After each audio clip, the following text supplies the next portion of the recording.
The door slammed shut behind Grace Whitfield before she even understood why she had been pulled out of her office and marched into the executive elevator. Her boss, Nathaniel Price, gripped her arm the entire way up, his face pale, his voice low and urgent. "Say nothing, unless he asks you a question," he whispered.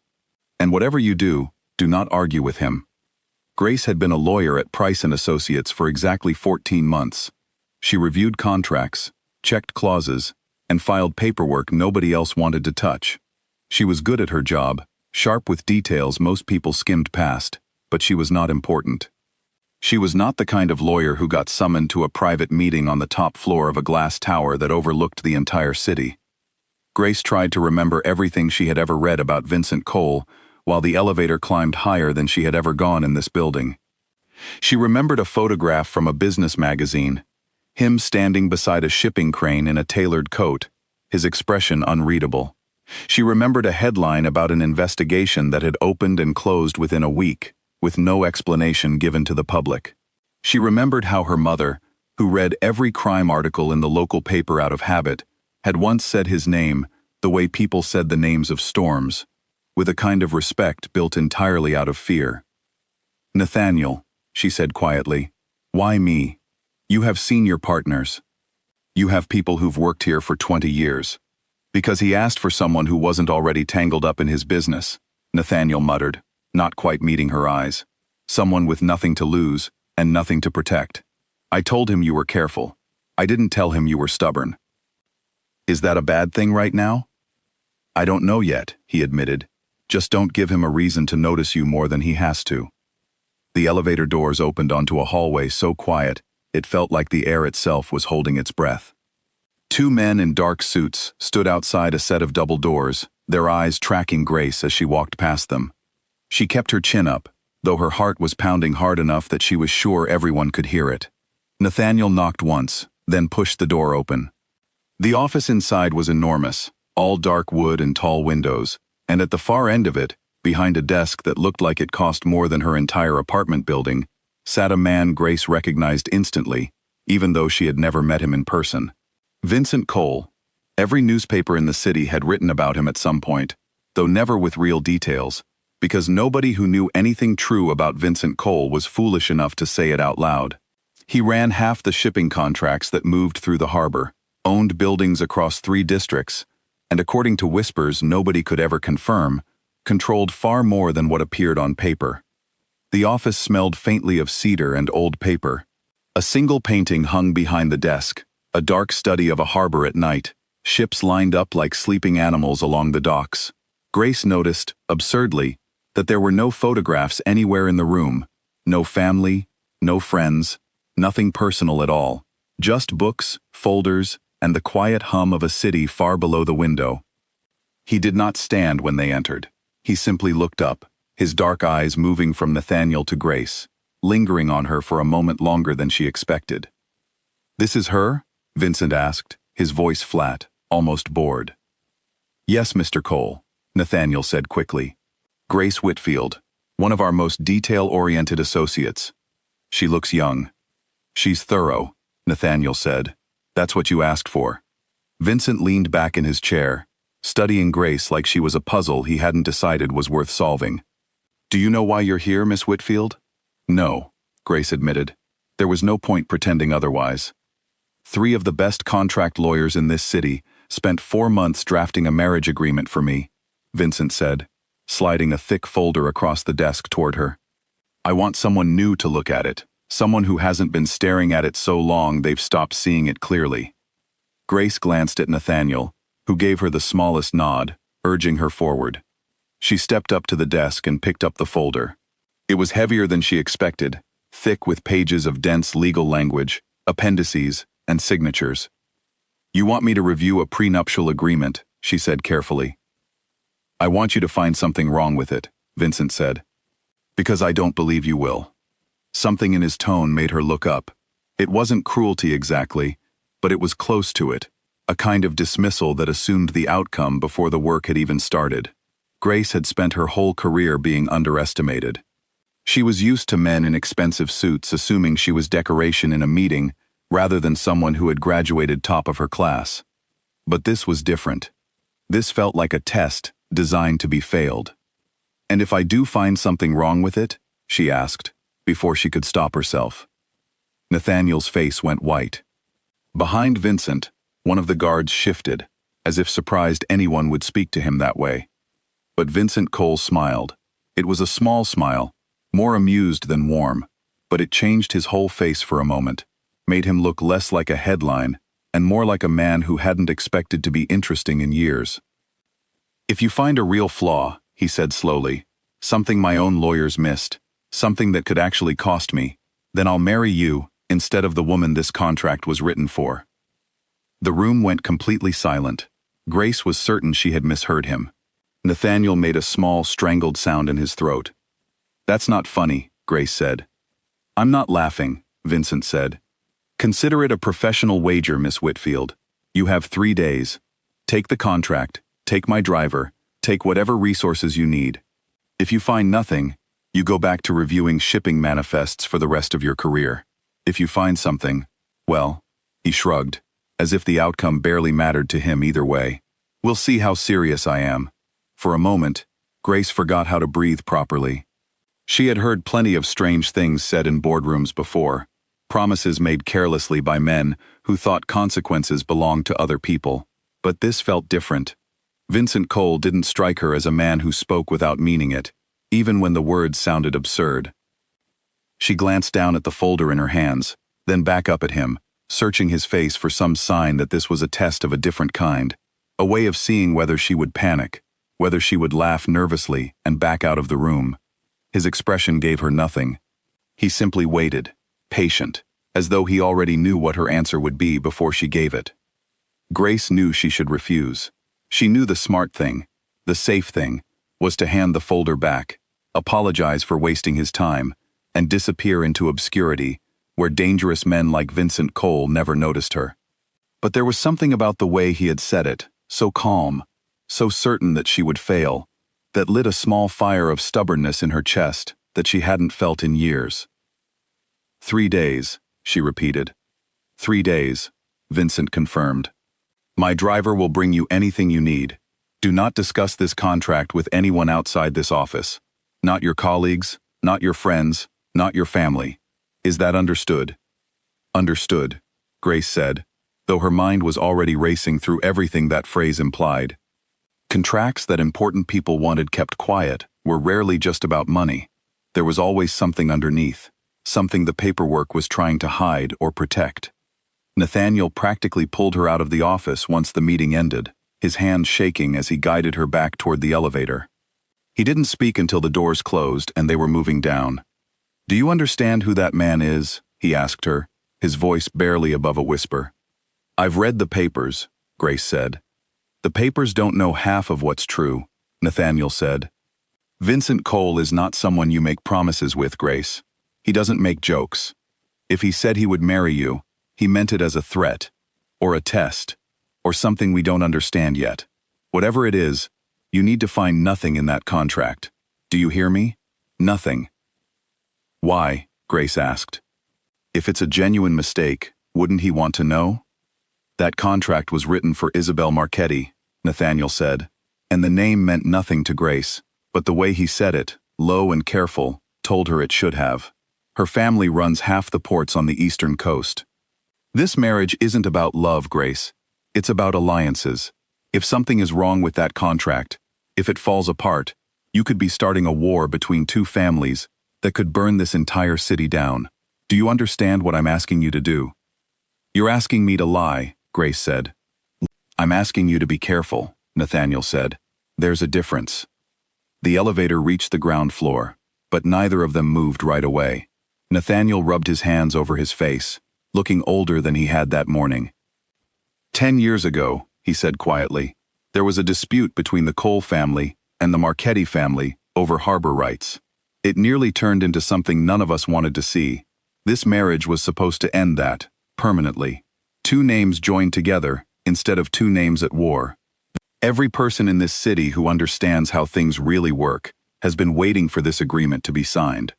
If it fails now, especially because of some hidden flaw, people will not believe it was an accident. They will believe someone meant for it to fail. And if someone did? Grace asked. Nathaniel didn't answer. He simply stepped out of the elevator and walked toward the parking garage without looking back, leaving Grace standing there with the folder clutched against her chest, the weight of his silence heavier than anything he could have said. But when Grace got home that night, alone in her small apartment with the folder spread across her kitchen table, she found she couldn't stop reading. Not because of the wager. Not really. It was something else. Something that had been nagging at her since the moment Vincent Cole had slid the folder toward her with that flicker of certainty in his eyes. The certainty of a man who expected to win. The contract was strange. Not wrong exactly. Not at first glance. But strange in a way that made her slow down and read every line twice. It moved fast. Clauses that should have taken pages to negotiate were compressed into single paragraphs. Sections that usually protected both parties equally seemed weighted, subtly, almost invisibly, toward one side. And there was a timeline attached to the marriage that made no sense for two families supposedly building a careful, strategic alliance. Everything about this contract had been rushed. Grace made coffee at midnight and kept reading. Her phone buzzed twice with messages from friends asking if she wanted to grab dinner that weekend, and both times she silenced it without answering, unable to imagine explaining where her attention had gone. She made more coffee at 2 a.m. and kept reading, highlighting sentences, circling numbers, drawing small arrows between clauses that seemed to reference each other in ways that didn't quite line up. By 4, her eyes burned and her back ached from hunching over the pages, but she had found 3 places where the language felt off, where a phrase had been inserted that didn't match the tone of the rest of the document, like someone had gone back in after the fact and changed something small. The rhythm of the sentences shifted in those places, subtle but real, the way a song sounds different when a new musician joins partway through without matching the original tempo. She thought about calling Nathaniel. She thought about closing the folder and getting some sleep, and telling Vincent Cole in the morning that everything looked fine, that his lawyers had done excellent work, that she was sorry for wasting his time. It would be so easy. It would keep her job safe, keep her out of whatever dangerous world these people lived in, keep her far away from a man who joked about marriage like it was a business transaction he could win or lose without consequence. But Grace had never been good at leaving things unfinished. It was the thing that made her good at her job, and also the thing that made her mother constantly worry about her, the way she couldn't let a loose thread sit without pulling it. And something about this contract felt like a loose thread that, if pulled hard enough, might unravel something much bigger than a marriage agreement. She stared at one clause in particular, buried on page 41, tucked between 2 sections about property division, that nobody would think to read carefully. It referenced a transfer of authority, vague enough that on first glance, it looked like standard language about joint decision-making after marriage. But something about the wording bothered her. It didn't sound like it had been written by the same lawyers who drafted the rest of the document. It sounded like it had been added later, by someone trying to make it blend in.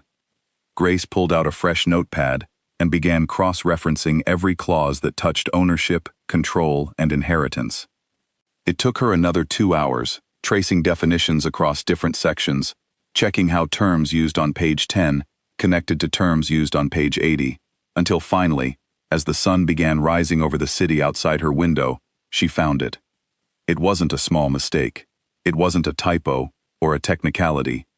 If this contract was signed as written, the moment the marriage was finalized, a very specific and very carefully hidden mechanism would transfer significant control of Vincent Cole's businesses out of his hands and into someone else's, someone who wasn't even named directly in the document, someone whose identity was buried 3 layers deep in a reference to another agreement entirely.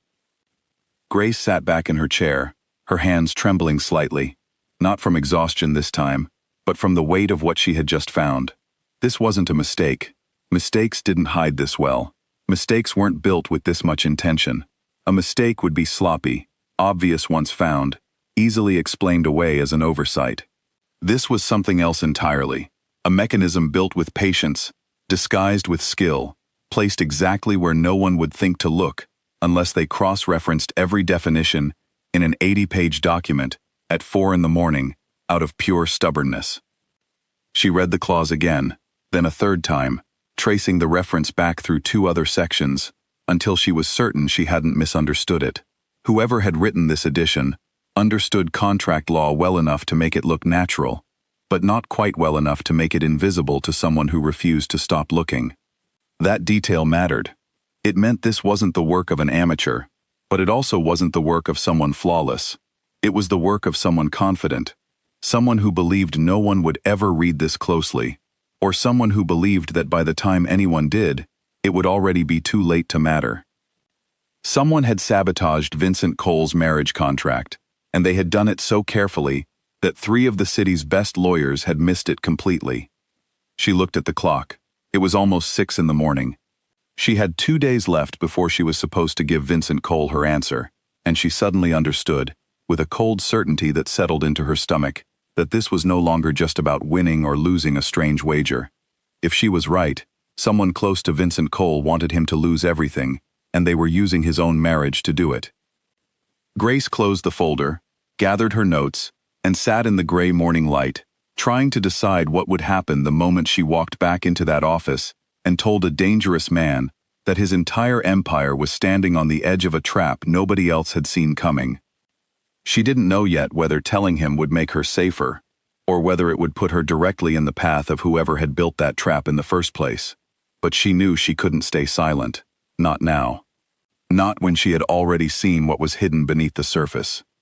Outside her window, the city was waking up, indifferent to the storm quietly gathering inside one small apartment, where a lawyer nobody had ever taken seriously was about to change everything. Grace stood outside Vincent Cole's office for almost a full minute before she found the courage to knock. The folder in her hands felt heavier than it had the day before, though she knew that was impossible. The same 80 pages, the same weight of paper. What had changed was what she now understood about what those pages could do. She had barely slept, her mind cycling through every possible reaction Vincent might have, from dismissing her findings outright to accusing her of fabricating a problem just to win the wager. Neither possibility comforted her. She had rehearsed her explanation twice in the elevator, running through the exact order she would present the clauses, determined not to stumble over her words in front of a man who clearly noticed everything. The guard at the door studied her for a moment, then opened it without a word. Vincent was standing at the window this time, not seated behind his desk, his back to her, looking out over the harbor where dozens of his own shipping containers sat stacked in neat rows along the docks. He didn't turn around right away. "You're early," he said. "I gave you 3 days. I found something," Grace said. "Last night. I think you should see it before I say anything else." That got his attention. He turned, and for the first time since she had met him, his expression wasn't bored or amused. It was sharp, focused, the look of a man recalculating everything he thought he knew about the situation in front of him. "Sit down," he said. Grace sat across from his desk and opened the folder to page 41, sliding it toward him with her notes attached. She had spent the early morning hours organizing everything into a clear explanation, cross-references, definitions, the exact path the hidden clause took through the rest of the document. She watched his face as he read it, waiting for disbelief, waiting for him to tell her she had misunderstood something obvious. Instead, his jaw tightened. He read the page twice, then flipped back to the earlier sections she had referenced, checking her work against the original text. "Walk me through it," he said, his voice quieter now, all traces of amusement gone. Grace explained it slowly, the way she would explain it to a client who needed to understand exactly what they were signing. The clause on page 41 referenced an agreement that wasn't included anywhere in the contract itself, only mentioned by a case number buried in a footnote. That outside agreement, once triggered by the marriage, would transfer decision-making authority over 3 of his companies to whoever held that footnoted document. The language was written so carefully that on a casual read, it looked like standard language about shared marital assets, but it wasn't shared. It was a transfer, one direction only, and it activated automatically the moment the marriage was legally finalized. She pointed to the specific words that had caught her attention first, the phrase, joint decision-making authority, which appeared nowhere else in the document in that exact form. Everywhere else, the contract used the term shared marital assets. a much more common phrase in agreements like this one. That single inconsistency had been the thread she pulled on until the entire structure came apart in her hands. "Who drafted this contract?" Grace asked when she finished. "3 lawyers," Vincent said. "People I've used for years. People I trust." He said the last word carefully, like he was testing whether it still fit in his mouth. "One of them added this," Grace said, "or someone got access to the document after they finished it." The tone of the language changes right at this section. It's subtle, but it's there. I've read enough contracts to recognize when someone else's hand touched a page. Vincent was quiet for a long moment, staring down at the clause like it might rearrange itself into something less dangerous if he looked at it long enough. When he finally spoke, his voice had changed completely, none of the mockery from the day before remaining. "You understand what this means," he said. "If I had signed this contract as written, the moment I married Isabel Marchetti, I would have handed control of my shipping division, my logistics company, and half my property holdings to someone I don't even know." "I don't think that's a coincidence," Grace said carefully. "I think someone wanted this marriage to happen specifically because of what it would trigger." "Then, someone close to me wants me destroyed," Vincent said, and for the first time, Grace heard something underneath the calm, controlled surface of his voice, something that sounded almost like fear, though she doubted he would ever admit it out loud. He stood up abruptly and walked back to the window, his hands braced against the frame. Grace watched him, unsure whether she should say something or stay silent. The wager from the day before suddenly felt small and foolish compared to what was sitting on the desk between them, a document that could have quietly stripped him of everything he had built. She noticed the tension in his shoulders, the way his knuckles paled against the window frame, and for the first time, she saw past the reputation and the expensive suit to something more human underneath, a man realizing that the ground he had always trusted beneath his feet might have been hollow the entire time. It was strange, she thought, how quickly her fear of him had shifted into something closer to concern, though she wasn't ready to examine that feeling too closely. "I built this company from nothing," Vincent said, almost to himself. "Every contract, every deal, every relationship, I built it with my own hands, and someone thought they could take it from me, using a piece of paper I would have signed with my own signature." "You didn't sign it," Grace reminded him gently. "That's the point. You still have time to stop this." "I need to know everyone who had access to this contract," Vincent said finally, still facing the window. "Every lawyer, every assistant, every person who touched a single page of it from the moment it was drafted." "That's not really my area," Grace admitted. "I review contracts. I don't investigate people." "You found this when 3 professionals missed it," Vincent said, turning back to face her. "That tells me you're better suited to this than you think." "You don't actually know that," Grace said. "I got lucky. I stayed up all night because I couldn't let it go, not because I have some special talent for uncovering conspiracies." "Luck doesn't explain precision," Vincent said. "You didn't just find a flaw, Miss Whitfield. You traced its entire structure. That's not luck. That's instinct." Grace didn't know how to respond to that, so she said nothing, and for a moment the office was quiet, except for the distant sound of the harbor outside, cranes moving cargo, ships sounding low horns as they moved toward open water. "I need your help," Vincent said finally. The words seemed to cost him something, like he wasn't used to saying them to anyone. "Not as a lawyer reviewing paperwork. I need someone who can look at documents the way you just looked at this one, and I need it done quietly, without alerting whoever set this trap, that we already know it exists." "And if I say no?" Grace asked. "Then I go back to your firm, request a different associate, and you go back to your desk," Vincent said. "Nothing happens to you. I'm not in the business of forcing people into danger they didn't choose." Grace almost laughed at that, given the circumstances, but something in the way he said it convinced her he meant it. Whatever else Vincent Cole was, whatever the newspapers whispered about him, he wasn't lying to her in this moment. She thought about her small apartment, her quiet life reviewing shipping manifests and lease agreements, the safety of staying exactly where she was. Then she thought about the clause on page 41, the careful, patient sabotage hidden inside it, and the unsettling realization that whoever built that trap was still out there, still confident that no one would ever find it. I want to know who's behind this, Grace said. Not because of the wager. I don't care about that anymore. I want to know because someone built something that dangerous and hid it well enough to fool 3 professional lawyers, and that scares me more than anything you could threaten me with. Something shifted in Vincent's expression, a flicker of surprise, maybe even respect.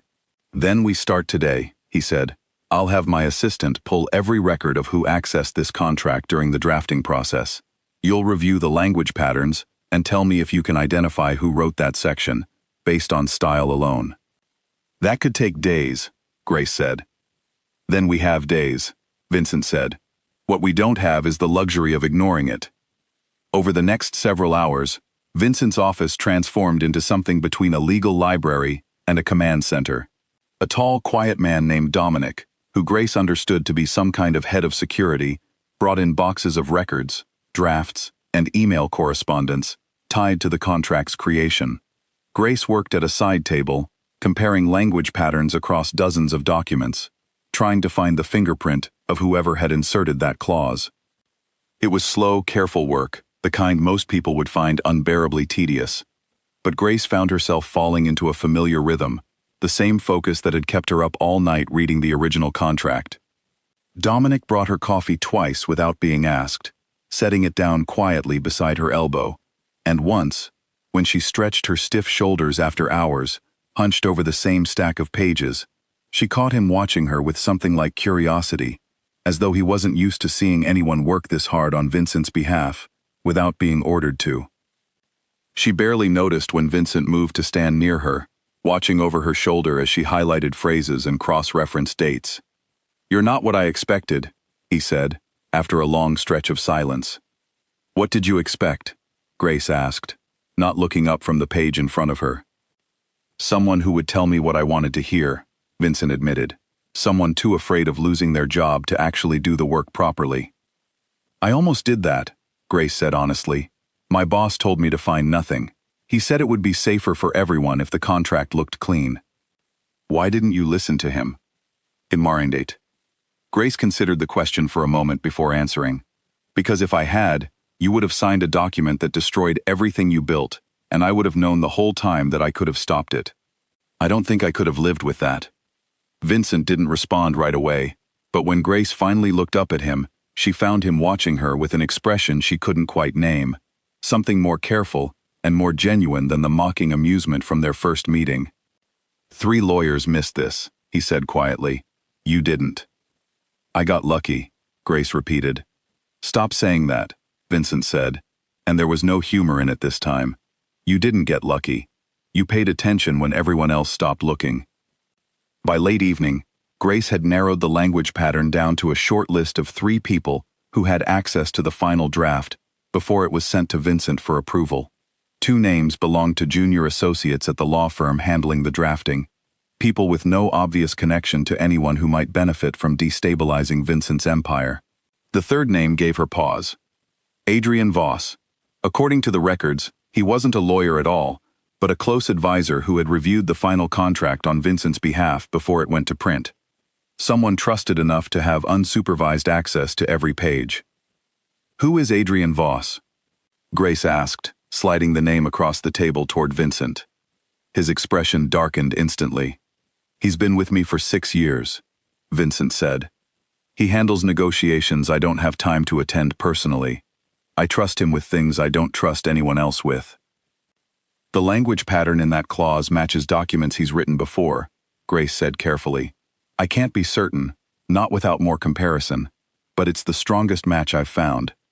Vincent was silent for a long moment, staring at the name like it belonged to a stranger, rather than someone he had known for years. When he finally spoke, his voice was low and controlled in a way that made the hair on Grace's arms rise. "If you're right," he said, "then someone I trusted with my life has been planning to take everything from me, and I never saw it coming." "We don't know for certain yet," Grace said quickly. "It could be a coincidence. It could be someone imitating his style deliberately, to make sure suspicion falls on him instead of the real person responsible." "You're careful," Vincent said, looking at her with something close to approval. "Most people would have already decided he was guilty." Most people don't spend their careers reading contracts written specifically to mislead, Grace said. I've learned not to trust the first explanation that looks convenient. Vincent stood and walked to the window again, staring out at the darkening harbor, the lights of the city beginning to flicker on across the skyline. Tomorrow, he said finally, we find out the truth, quietly, carefully. If Adrian is behind this, I need to know exactly how deep it goes before I decide what to do about it. Grace gathered her notes, exhaustion finally catching up with her after the sleepless night before, but underneath the tiredness was something else, a kind of sharp, uneasy excitement she hadn't expected to feel. She had come into this building 3 days ago, as an overlooked associate, handed a task designed to fail. Now she was sitting across from one of the most powerful men in the city, helping him uncover a conspiracy that could unravel everything he had built. Miss Whitfield, Vincent said, as she stood to leave. Yes? Thank you, he said, and though the words were simple, there was something behind them that felt heavier than gratitude alone, something that told Grace this investigation had already changed the way he saw her, and possibly the way she saw him too.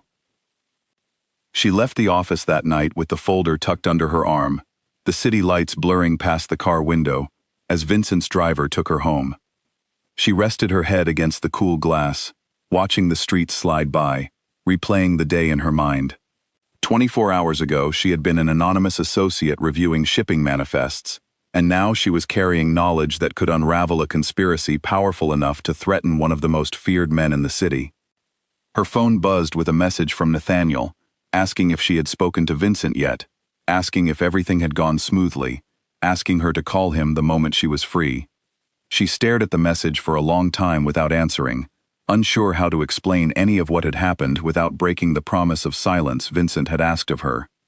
She finally typed a short reply, telling him everything was fine, that she would explain later, and set the phone face down on the seat beside her. Outside the window, the harbor lights blinked against the dark water, the same view she had glimpsed from Vincent's office hours earlier. She found herself thinking uneasily that the wager from the day before no longer felt like the strangest part of this entire situation. What frightened her now wasn't the possibility of marrying a man she barely knew.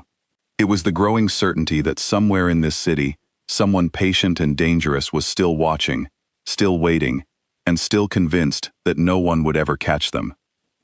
The black car pulled into a narrow alley behind a warehouse near the harbor, before Grace understood why she had been brought there instead of Vincent's office. Dominic sat in the front seat, silent and alert, his eyes constantly checking the mirrors, while Vincent sat beside her in the back, his phone pressed to his ear, speaking in low, clipped sentences to someone she couldn't hear. "Why are we here?" Grace asked, once he finally lowered the phone. "Adrian keeps records in a storage unit 2 blocks from here," Vincent said. "Personal papers, old contracts, things he doesn't trust to leave in his office where an assistant might see them. If he's guilty, there will be evidence somewhere in that unit. And if he catches us going through his things?" "He won't," Vincent said, though something in his voice suggested he wasn't entirely certain of that himself. "He's in a meeting across town for the next 2 hours. That's why we're moving now." Grace's stomach tightened. Reviewing contracts in a quiet office was one thing. Breaking into a private storage unit belonging to a man who might be plotting against one of the most dangerous figures in the city felt like an entirely different kind of danger, the kind she had never trained for in law school. She thought briefly of her mother, who believed she spent her evenings reviewing lease agreements and drafting boring memos, and wondered what she would say if she knew her daughter was sitting in a car outside a warehouse, preparing to search through a stranger's private records. 2 days ago, her biggest worry had been whether a client would approve a revised delivery schedule. Now she was measuring danger in a completely different way, watching Vincent's expression for any sign of how serious the risk actually was, trusting a man she barely knew to keep her safe from consequences she couldn't fully predict. "I'm a lawyer," she said quietly, "not exactly built for this." "You found the flaw no one else could find," Vincent said. "I need someone who can look at his papers and tell me immediately if something matters. Dominic can get us inside. I need your eyes on what we find once we're there." Grace nodded, though her hands were trembling slightly as she stepped out of the car into the narrow alley, the smell of salt water and diesel fuel thick in the evening air. Dominic led them to a metal door at the side of the warehouse, working the lock with practiced efficiency, while Vincent stood watch, his eyes scanning the alley in both directions. Inside, the storage unit was small and cramped, filled with boxes, filing cabinets, and stacks of paper that looked like they hadn't been touched in years. Dust hung thick in the beam of the single flashlight Dominic carried, and the air smelled of damp cardboard and old ink. Grace began working through the nearest cabinet, scanning documents quickly, searching for anything connected to the contract, or to names she recognized from her research the day before. Most of what she found was ordinary: old tax filings, receipts for storage fees, letters from years earlier that had nothing to do with the current situation. She worked methodically, the way she had trained herself to review any set of documents, moving fast without missing details, aware of the minutes ticking away and the risk of Adrian returning earlier than expected. It was Vincent who found it first, a slim folder tucked behind a stack of old tax records, containing correspondence between Adrian and someone whose name had been carefully blacked out at the top of every page. Grace took the folder from him and read quickly, her heart pounding as the pieces began falling into place. "This is it," she said. "Look at this. He's been in contact with someone for months, discussing timelines, discussing your assets, discussing exactly what would happen once the marriage was finalized." She scanned further, her eyes catching on phrases that made her pulse quicken. There were references to bank routing numbers, to a shell company registered under a name she didn't recognize, and to a meeting scheduled at a location simply labeled as the North Pier. Whoever Adrian had been corresponding with was careful never to use full names, but the pattern of the conversation revealed a level of planning that had clearly been underway for a long time, far longer than the 3 days since Grace had first opened the marriage contract. "Who is he talking to?" Vincent asked, leaning over her shoulder to read the pages. "I don't know," Grace admitted. "The name is redacted on every page, but look at this line here. He references the Callaway shipping routes twice. Whoever he's working with has ties to the Callaway family." Vincent went very still. "Marcus Callaway has wanted my harbor contracts for years," he said slowly. "If he's behind this, then Adrian wasn't working alone. He was recruited." Before Grace could respond, the sound of a car door slamming outside made both of them freeze. Dominic appeared in the doorway instantly, his expression tense. "Someone's here," he said quietly. "Not Adrian. Different car. I don't recognize it." Vincent grabbed the folder and shoved it into Grace's bag, pulling her toward the back of the storage unit, where a small window offered the only other exit. "We need to move," he said. "Now." They slipped out through the narrow window into another alley, just as voices echoed from the front of the warehouse, low and urgent, footsteps moving quickly toward the storage unit they had just left.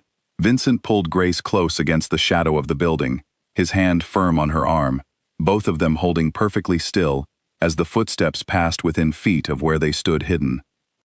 Grace's heart hammered against her ribs, not entirely from fear this time, but from the sudden, overwhelming awareness of how close Vincent was standing, his shoulder pressed against hers, his attention split between watching the alley and making sure she stayed silent. She had never imagined, 3 days ago, that she would find herself hiding in a shadowed alley beside a man the entire city feared, trusting him to keep her safe from whatever danger had just walked into that warehouse. The voices moved closer for a moment, discussing something in low tones Grace couldn't make out, before finally retreating back toward the front of the warehouse. She counted her own heartbeats to keep herself calm, the way she used to do during stressful exams in law school, focusing on the steady rhythm instead of the fear pressing against her chest. Once the footsteps faded, Vincent led her quickly through a series of narrow streets, back toward where Dominic had repositioned the car, watching for anyone following them. He kept one hand lightly on her back the entire way, guiding her around corners without slowing down, his focus sharp and constant despite the danger they had just avoided.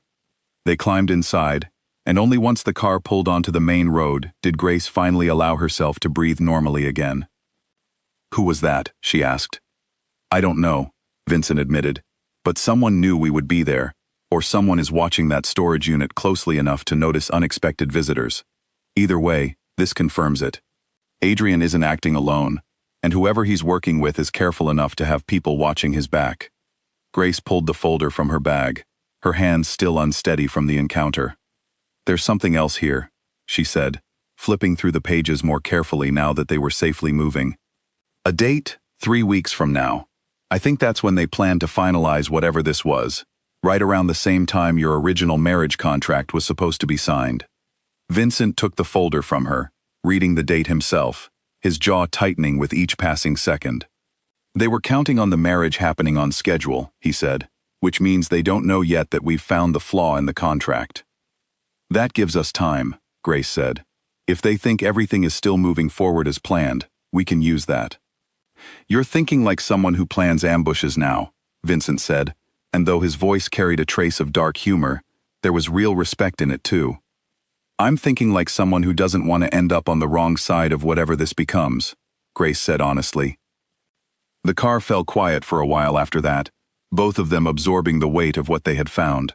Grace watched the city lights pass by the window, her mind racing through possibilities, trying to piece together how deep this conspiracy actually ran, and how many people might be involved beyond Adrian and whoever he answered to.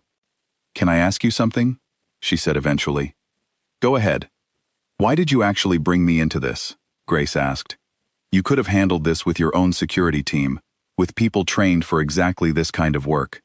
Why involve a contract lawyer you'd never met before 3 days ago?"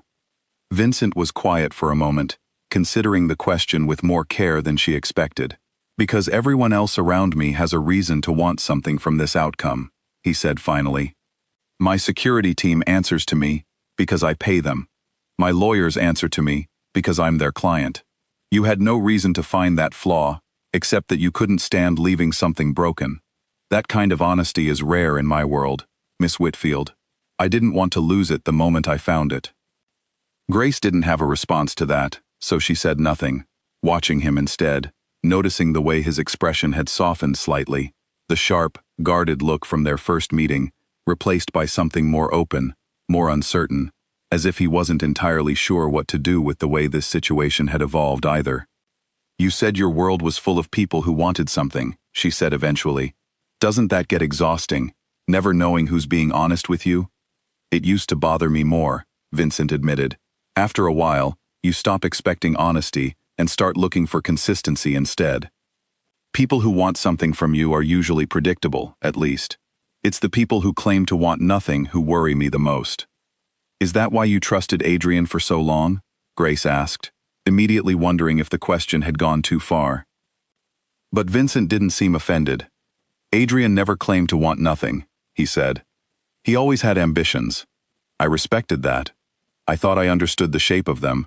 I was wrong." "We should get you home," Vincent said eventually, breaking the silence. "It's late, and you've been awake far longer than you should have been. What happens tomorrow?" Grace asked. "Tomorrow we confront Adrian," Vincent said. "Carefully.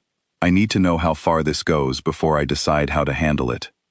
And I need you there, reading whatever documents we manage to get out of him, because you'll see things I might miss in the middle of a confrontation like that." Grace nodded, though the thought of sitting across from a man capable of orchestrating this kind of betrayal made her stomach twist with unease.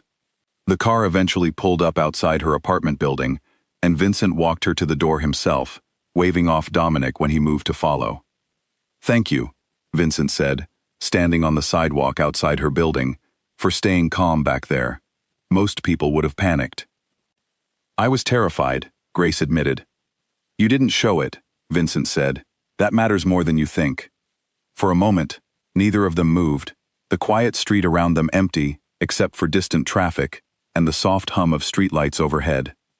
Grace was suddenly aware of how close he was standing, close enough that she could see the tension still lingering in his shoulders from the encounter at the warehouse, close enough that the careful distance they had maintained since their first meeting felt like it was quietly dissolving into something else. She thought about the version of Vincent Cole she had walked into that office expecting to meet. Cold, calculating, entirely unreachable. That man still existed, she was sure of it, somewhere beneath the surface. But standing here on a quiet street after a night of genuine danger, she found herself looking at someone far more complicated, someone who worried about betrayal the way anyone else would, who felt the sting of misplaced trust just as sharply as she did. "You're staring," Vincent said, a faint trace of his earlier humor returning. "I'm trying to figure you out," Grace admitted. "You're not who I expected." "Neither are you," he said quietly. "Get some sleep," Vincent said finally, stepping back before either of them could examine the moment too closely. "Tomorrow is going to be difficult." Grace watched him return to the car, and only once he had driven away did she allow herself to lean against her apartment door and process everything that had happened. 3 days ago, she had been an invisible associate, handed an impossible task designed to fail. Now she was hiding from unknown enemies in dark alleys, uncovering conspiracies that threatened to unravel one of the most powerful families in the city, and standing far too close to a man she was supposed to fear rather than trust. She let herself inside, locked the door carefully behind her, and sat with the stolen folder still clutched in her hands, staring at the redacted name at the top of each page, wondering how many more secrets were still waiting to be uncovered before this entire conspiracy finally came apart. She thought about calling Nathaniel, telling him everything, letting someone else share the weight of what she now carried. But she knew, even as the thought crossed her mind, that she wouldn't do it. Nathaniel would tell her to walk away, to protect herself, to let Vincent's own people handle a danger that wasn't originally hers to face. Weeks ago, that advice might have made sense. Tonight, it felt impossible to imagine simply stepping back now that she understood how much was at stake. She thought about Adrian too, a man Vincent had trusted for 6 years, wondering what it must feel like to discover that kind of betrayal from someone so close. She thought about the redacted name at the top of every page, and about Marcus Calloway, a name she had never heard before today, but which now sat heavy in her mind, tangled up with warehouses, hidden folders, and a marriage contract built specifically to fail. Whatever tomorrow brought, Grace understood now that there was no version of this story where she simply returned to her quiet life, reviewing shipping manifests. She was in this, too completely now, whether she had chosen it or not, and despite the danger pressing in from every direction, some stubborn part of her refused to feel anything, but determined to see it through to the end. She finally set the folder down on her small kitchen table, turned off the lights, and lay awake far longer than she expected, replaying the warehouse, the alley, and the quiet moment outside her door, until exhaustion finally pulled her under, and even then, her dreams were filled with locked doors, redacted names, and the steady, careful voice of a man she was no longer certain she should be afraid of. Adrian Voss walked into Vincent's office the next morning, with the easy confidence of a man who had done this 100 times before, greeting the guards by name, smiling at the assistant who brought him coffee, settling into the chair across from Vincent's desk without a hint of suspicion on his face. Grace watched from a corner of the room, seated slightly out of his direct line of sight, the folder from the storage unit hidden inside her bag. She had barely slept, replaying every detail of the previous night in her mind, rehearsing how the conversation might unfold once Vincent finally revealed what they had found. Now, watching Adrian settle so comfortably into the chair across from Vincent's desk, she understood exactly how convincing a person could be when they had spent years perfecting the art of appearing trustworthy. She studied him carefully, searching for any outward sign of the betrayal hidden beneath his easy manner. Nothing about him suggested deception. He laughed at something Vincent said about the morning traffic, complimented the new artwork near the door, behaved in every way like a man completely secure in his position. It was unsettling, watching someone perform normalcy so effortlessly while carrying a secret capable of destroying the very person he was smiling at. "You wanted to see me," Adrian said, glancing briefly at Grace, before returning his attention to Vincent. "Something about the Marchetti contract?" "Something like that," Vincent said, his voice carefully neutral, giving away nothing of what he had learned the night before. "I wanted a second opinion on a few clauses before we move forward. Miss Whitfield has been reviewing the document for me." Adrian's eyes flicked toward Grace again, this time lingering a moment longer, something calculating behind his polite smile. "The associate from Price and Associates," he said. "I heard about the wager. It's all anyone in the office is talking about." "Then you understand why I want this handled carefully," Vincent said. Grace found something interesting yesterday, a clause on page 41 that doesn't match the rest of the document. Grace watched Adrian's face closely as Vincent spoke, searching for any flicker of reaction, any sign of the fear or guilt she expected from a man about to be confronted with evidence of his own betrayal. But Adrian's expression remained smooth, only the faintest tightening around his eyes betraying anything at all. "I'm not surprised," Adrian said carefully. "Rushed contracts often have errors. I can have the legal team corrected immediately." "It's not an error," Vincent said, sliding a copy of the clause across the desk. "It's a transfer mechanism, hidden inside language that looks standard on the surface. Once triggered, it would have moved control of 3 of my companies to an outside party. Someone went to considerable effort to make sure it looked like nothing at all." Adrian's hand, reaching for the paper, paused for just a fraction of a second before continuing the motion, smooth and controlled. He read the clause slowly, his expression unreadable, though Grace noticed the way his jaw tightened almost imperceptibly. "This is concerning," Adrian said finally. "I'll need to speak with the drafting team immediately." "That won't be necessary," Vincent said. "We already know who wrote it." The room went completely still. Adrian looked up, his practiced calm finally cracking just slightly at the edges. "What do you mean?" Vincent placed the folder from the storage unit on the desk between them, the redacted correspondence visible on top. "We found this last night, Adrian, in your storage unit near the harbor. Months of correspondence discussing my assets, my timeline, and a marriage contract designed specifically to fail." The color drained slowly from Adrian's face as he stared at the folder, his fingers pressing flat against the desk as though he needed something solid to steady himself. Grace watched the last traces of his practiced composure slip away, replaced by the tired, hunted look of a man who had known this day might come and had never quite prepared himself for it. For a long moment, Adrian said nothing at all, his eyes moving between the folder and Vincent's face, calculating something Grace couldn't fully read. When he finally spoke, his voice had lost its earlier warmth, replaced by something colder, more resigned. "You went through my private records," he said quietly. "You wrote a clause into my marriage contract that would have handed control of my companies to Marcus Calloway," Vincent said, his voice rising slightly for the first time. "I think we're well past the point of discussing privacy." Adrian's composure finally broke, a flash of something raw crossing his face before he managed to steady himself again. "You don't understand what you're dealing with," he said.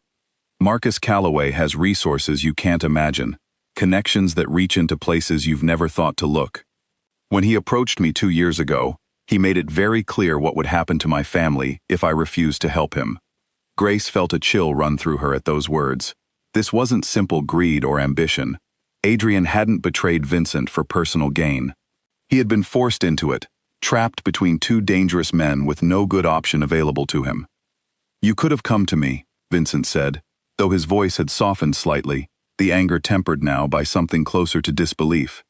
6 years, Adrian. I would have protected you. Would you? Adrian asked, his voice bitter. Or would you have decided I was already compromised, already too dangerous to keep close? I know how this world works, Vincent. I've watched you make that decision about other people before. Vincent didn't answer right away, and Grace understood, watching the tension between the 2 men, that there was some painful truth buried in Adrian's accusation, some history she didn't fully understand, but that clearly weighed on both of them in this moment. What does Calloway want? Vincent asked finally. Beyond the contract, what's the actual goal here? Your harbor contracts, Adrian said. All of them. He's wanted control of the eastern shipping routes for years, and marrying you into the Marchetti family would have given him access through you, once the transfer clause activated. It was never really about you and Isabel at all. It was about what your combined assets would have made possible for whoever controlled them. And Isabel? Vincent asked sharply. Does she know any of this? No, Adrian said quickly. As far as I know, she believes this marriage is exactly what it appears to be, an alliance between 2 families. Calloway needed her family's name and your resources combined under one roof. Whether either of you actually cared for each other was never part of his calculation. Grace felt a small, unexpected wave of relief at that answer, though she couldn't quite explain to herself why the fate of a woman she had never met mattered so much in this moment. And the meeting at the North Pier? Grace asked, speaking for the first time since Adrian had entered the room. Adrian's eyes shifted to her, surprised, as though he had forgotten she was capable of contributing anything beyond reviewing paperwork. "How do you know about that?" "It was in the correspondence," Grace said simply. "That meeting was supposed to finalize the transfer once the marriage was completed," Adrian said slowly. "Calloway's people would have been waiting there to receive documentation confirming the change in ownership." Vincent stood and walked to the window, his back to both of them, silent for a long moment as he processed everything. When he finally turned around, his expression had settled into something hard and decisive, the warmth from their earlier conversations replaced entirely by the calculating focus of a man protecting everything he had built. "You're going to help me end this," Vincent said to Adrian, quietly. "Without Calloway realizing we already know what he's planned. If you do this, I'll consider what happens to you afterward, based on how much you're willing to help now. If you refuse, I have enough evidence in that folder to guarantee you never work in this city again, and that will be the least of your problems, once Calloway realizes you've been discovered." Adrian sat in silence for a long moment, weighing his options, before finally nodding. "What do you need me to do?" "You're going to send a message confirming the marriage contract is proceeding as planned," Vincent said. "Nothing else changes on the surface. Calloway continues believing his plan is working exactly as intended, right up until the moment it isn't." Over the following hours, Grace watched a careful plan take shape, built from everything they had learned in the storage unit, and everything Adrian now confirmed under pressure. Vincent's security team, led quietly by Dominic, began tracking movements connected to the Calloway family, watching the North Pier, monitoring communications where possible, without alerting anyone that the trap had already been discovered. Maps of the harbor were spread across the conference table down the hall, marked with notes about entry points, security patrols, and the timing of shipments that might provide cover for whatever Calloway's people were planning. Grace found herself pulled into conversations about logistics she had never expected to understand, listening as Dominic outlined possible routes, and Vincent weighed the risks of each option with the same careful precision she recognized from watching him review contracts. "You're quiet," Vincent said to her at one point, noticing her studying the map without contributing. "I'm out of my depth here," Grace admitted. "Contracts I understand. Surveillance and harbor security, not so much." "You brought us the folder that made this possible," Vincent said. "That's not nothing." Grace found herself drawn deeper into the planning than she ever expected, her legal expertise proving useful in ways she hadn't anticipated. She helped draft the language for a counter-agreement, one that would look identical to the original contract on the surface, but contained hidden protections of its own, designed to trap Calloway the same way he had tried to trap Vincent. "You're enjoying this," Vincent observed at one point, watching her work with an intensity that made her look up in surprise. "I don't know if enjoying is the right word," Grace said, "but there's something satisfying about using the same tools someone tried to use against you, and turning them back around." "That's the most honest thing anyone in this building has said to me in years," Vincent said, and though his tone was light, there was real warmth behind it, a kind of appreciation that made Grace's chest tighten in a way she wasn't entirely prepared for.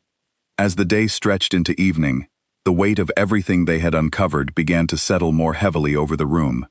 Adrian, still under careful watch, worked alongside them with the resigned cooperation of a man who understood he had few other choices left, occasionally offering details about Calloway's operation that proved crucial to understanding the full scope of the danger they were facing.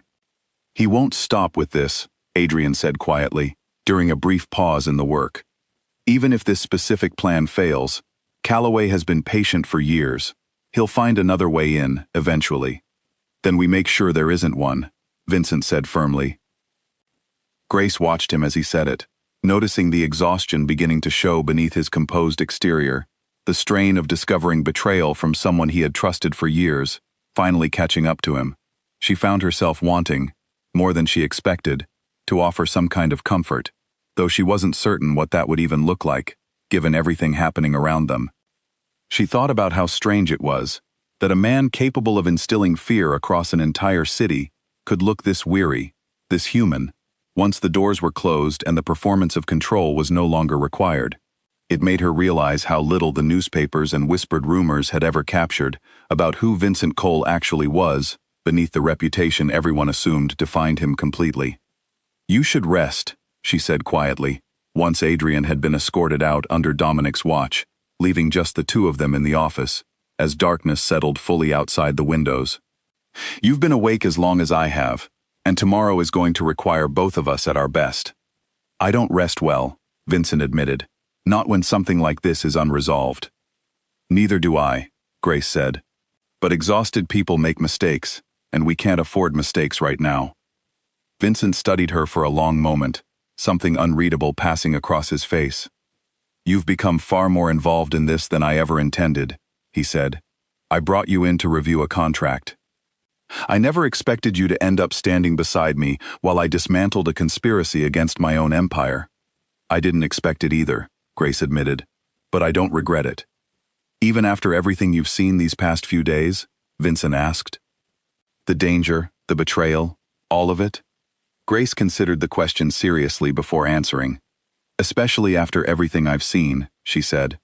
"I spent 14 months at that firm, feeling invisible, reviewing documents nobody else wanted to touch. Whatever else this has been, it's the first time in a long while that my work actually mattered to someone." Something shifted in Vincent's expression at that, a softness that hadn't been there during their first meeting, when he had looked at her like a minor inconvenience sent to satisfy a passing curiosity. Now he looked at her like someone he had genuinely come to rely on, someone whose presence in this dangerous unfolding situation had become something he valued, rather than merely tolerated. "When I offered that wager," he said quietly, "I thought I was being clever. A way to make an impossible task sound generous, since I never believed anyone would actually find something wrong with that contract. I didn't expect to end up here, trusting a stranger with everything I've built." "I'm not sure I'd call us strangers anymore," Grace said. "No," Vincent agreed, a faint smile crossing his face for the first time in hours. "I suppose we aren't." The moment stretched between them, quiet and unhurried, despite everything looming over the following day. Grace found herself studying the tired lines around his eyes, the exhaustion he tried to hide beneath his usual composure, and felt an unexpected pull toward him that had nothing to do with contracts, wagers, or conspiracies at all. "Tomorrow," he said quietly, "we finish this. Calloway makes his move at the North Pier, expecting everything to go according to his plan. We'll be ready for him." "And after that?" Grace asked. Vincent didn't answer right away, his eyes lingering on her face in the dim light of the office. "After that," he said finally, "I suppose we'll find out exactly what this has become." The North Pier was quiet under the early morning fog, cranes standing silent against the gray sky, the only sound the distant slap of water against the harbor pilings. Grace stood beside Vincent inside a parked van 2 streets away, watching a live feed from cameras Dominic's team had discreetly installed the night before, her heart pounding with a mixture of fear and anticipation she hadn't fully prepared herself for. She had barely slept, running through every possible way the morning could unfold, imagining scenarios where something went wrong, where Calloway's people noticed the surveillance too soon, where the careful plan they had built over the past 2 days collapsed under the weight of a single unexpected mistake.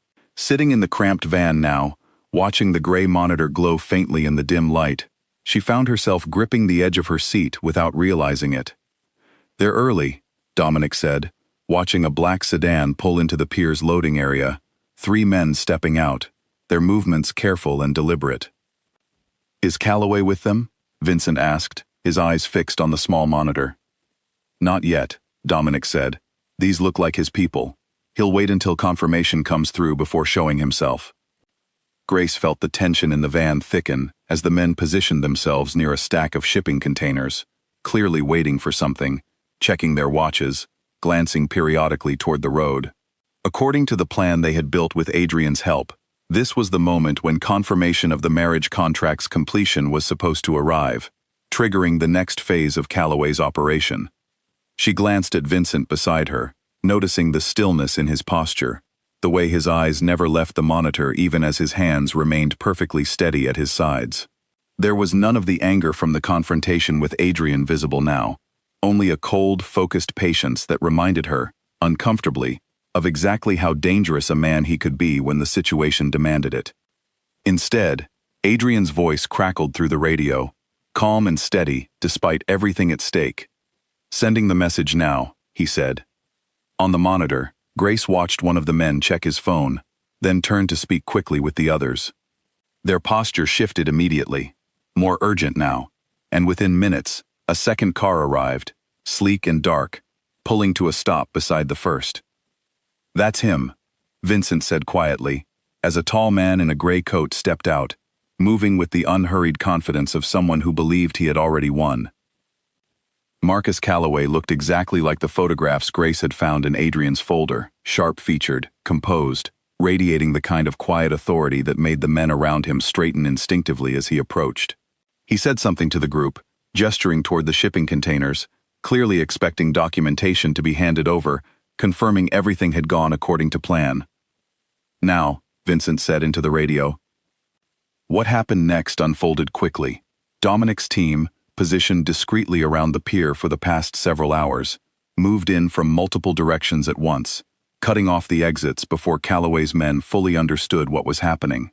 Grace watched, breath caught in her throat, as confusion rippled through the group on the monitor, hands reaching for phones, for weapons that never had a chance to be drawn before Vincent's people had already secured the area.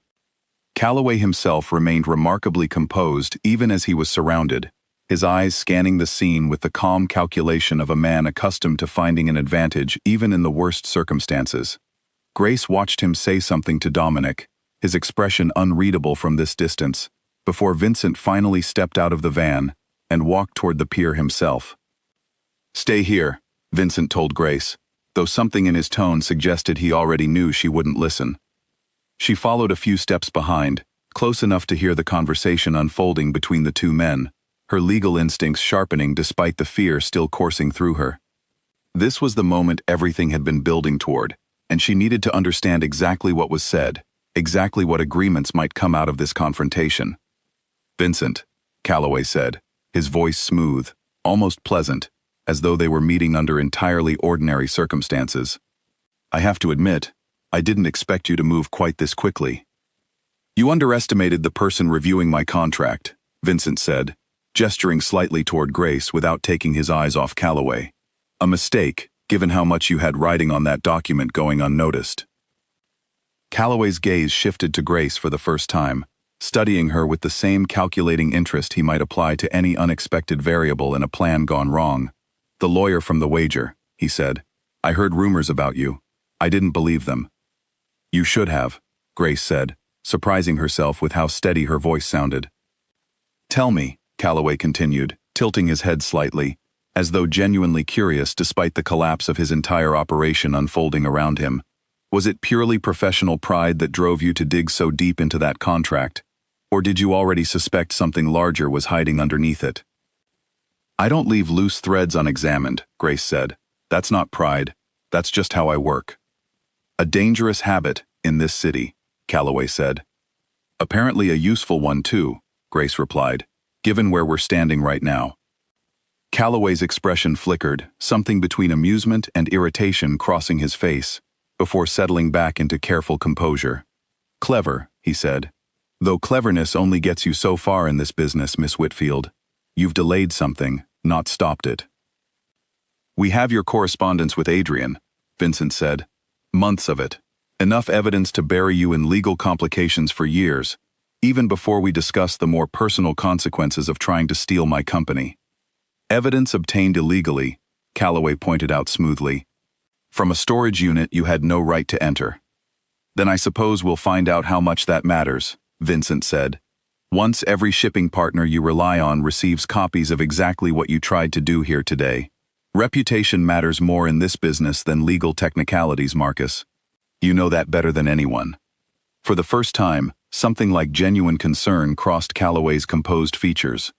Grace watched the calculation shift behind his eyes, understanding beginning to dawn that this confrontation wasn't going to end the way he had planned. "What do you want?" Calloway asked finally, his voice losing some of its earlier smoothness. "Withdraw completely," Vincent said, "from the harbor contracts, from any further interest in my companies, from any contact with Adrian or anyone connected to my organization. Do that, quietly, and I won't pursue this publicly. Refuse, and every partner you have left will know exactly what kind of man they've been doing business with. Calloway's jaw tightened, weighing the offer against whatever pride or ambition had driven this entire scheme in the first place.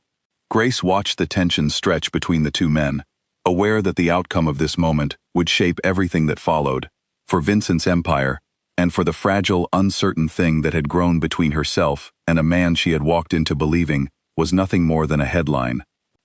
The fog seemed to thicken around them as the silence stretched on, the distant sound of gulls calling somewhere over the water, the only interruption to the standoff. Grace found herself holding her breath, watching Calloway's expression shift through calculation, frustration, and finally, something that resembled grudging acceptance, the look of a man who understood exactly when a game had turned against him, beyond any hope of recovery. "You've made your point," Calloway said finally, his voice tight, with barely restrained anger. "This isn't over, Vincent, but I'll withdraw, for now." "For now is enough," Vincent said. Calloway turned and walked back toward his car without another word, his men following in tense silence, the entire operation collapsing as quickly as it had assembled. Grace watched them go, her body finally allowing itself to relax, now that the confrontation had ended without violence, without the disaster she had quietly feared throughout the entire encounter. Vincent turned to her, once the cars had disappeared from the pier, something unreadable in his expression, as the fog continued rolling in from the water behind him. "It's over," he said quietly. "Is it?" Grace asked. He said this isn't over. "With men like Calloway, it never really is," Vincent admitted. "But the immediate threat has passed. My companies are safe. The contract can be rewritten properly, without hidden traps waiting to destroy everything I've built." Grace nodded, though something in her chest felt unexpectedly heavy at the mention of the contract, at the reminder that this entire situation had begun with a marriage meant for someone else entirely. She wrapped her arms around herself against the cold morning air, watching Dominic's team begin securing the scene, gathering evidence, speaking quietly into their radios as the pier slowly returned to its usual quiet stillness. "What happens to Adrian now?" she asked, the question surfacing unexpectedly as she thought back to the tired, resigned man who had helped them despite everything he had done. "I haven't decided yet," Vincent admitted. "He was trapped, not simply greedy. That matters to me, even after everything. I'll speak with him properly once this settles, figure out what fairness actually looks like given the circumstances he was placed in. That's more generous than I expected," Grace said. "You've made me reconsider a few things about generosity this week," Vincent said, a faint smile touching his tired features. "What happens with Isabel now?" she asked carefully. "I spoke with her family this morning," Vincent said. "Given everything that's happened, both families agreed. The alliance no longer makes sense in its original form. Isabel wasn't attached to the arrangement any more than I was. It was always business, nothing more." "And the wager?" Grace asked, her voice quieter now, uncertain how to ask the question that had been sitting unspoken between them since the very first conversation in his office. Vincent studied her for a long moment, the harbor fog swirling gently around them, the tension of the past several days finally beginning to settle into something calmer, more honest. "The wager was a joke," he said slowly. "Born out of arrogance, because I never believed anyone could actually find a flaw in that contract. But somewhere between that first meeting and this moment, it stopped being a joke to me." Grace's heart quickened, though she forced herself to stay steady, unwilling to assume too much from words that could still mean something far less significant than what she was hoping to hear. "I didn't take this seriously because I wanted to win a bet," Vincent continued. "I took it seriously because you were the first person in years who looked at my world honestly, without flattery, without fear clouding every word you said to me. You challenged me. You trusted your own judgment, even when everyone around you told you to stay quiet. I don't know exactly when that became something more than respect, but I know it did." "Vincent," Grace started, unsure how to respond to something so unexpectedly sincere from a man who had built his entire reputation on careful, guarded control. "I'm not asking because of a wager anymore," Vincent said, stepping closer, his voice steady despite the vulnerability underlying his words. I'm asking because these past few days showed me exactly the kind of partner I actually want beside me, in business and in everything else. Not someone chosen for strategic alliance or family connections, but someone who chose to stand beside me because she believed it mattered, even when it would have been safer to walk away. Grace felt tears gathering unexpectedly at the corners of her eyes, overwhelmed by the honesty in his words, by the memory of everything they had survived together over the past several days, from a strange wager in a glass office to a dangerous confrontation on a foggy pier. I came into this because I couldn't leave a broken contract alone, she admitted. But I stayed because of you. Because somewhere along the way, this stopped being about proving myself and started being about wanting to be here, beside you, regardless of how dangerous or complicated it became. Vincent reached for her hand, his fingers closing gently around hers, the harbor fog swirling around them like something out of a dream neither of them had expected to find themselves living.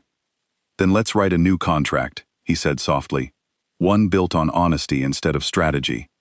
One where every clause exists because we both want it there, not because someone else decided it should. That sounds like the kind of contract I'd actually enjoy drafting, Grace said, laughing softly despite the tears still gathered in her eyes. They walked back toward the van together, hand in hand, leaving behind the empty pier where a dangerous conspiracy had unraveled, and something entirely unexpected had quietly taken root instead. Grace thought about the version of herself who had walked into Vincent Cole's office a week ago, overlooked, underestimated, certain she was nothing more than a convenient tool for a wealthy man's careless wager. That version of herself could never have imagined standing here now, having uncovered a conspiracy powerful enough to threaten an empire, having earned the trust and genuine affection of a man the entire city feared, having discovered along the way that she was capable of far more than anyone, including herself, had ever given her credit for. The days that followed passed in a strange, quiet blur. Nathaniel nearly fainted when Grace finally told him the full story, insisting she write a detailed memo for the firm's records, though he agreed, after some persuasion, that certain details were best left unwritten entirely. Isabel Marchetti sent a short, gracious message, wishing Grace well, admitting privately that she had always sensed the arranged marriage lacked something essential, something she was relieved not to have to pretend toward any longer. Adrian, after weeks of careful negotiation, was given a quiet path back into legitimate work, far from the world of hidden clauses and dangerous alliances, his family protected under terms Vincent insisted upon personally, a decision that told Grace more about the man he truly was than anything else she had witnessed during their investigation. Weeks later, when the new contract was finally signed, it contained no hidden clauses, no buried mechanisms waiting to betray either party. Every line had been written together, carefully, honestly, by two people who had learned exactly how much a single flaw could destroy, and exactly how much trust, once earned properly, could build in its place. Grace signed her name beside his, no longer the overlooked associate from Price and Associates, but a woman who had found not only the flaw in an impossible contract, but the man standing behind it, worth finding in the first place.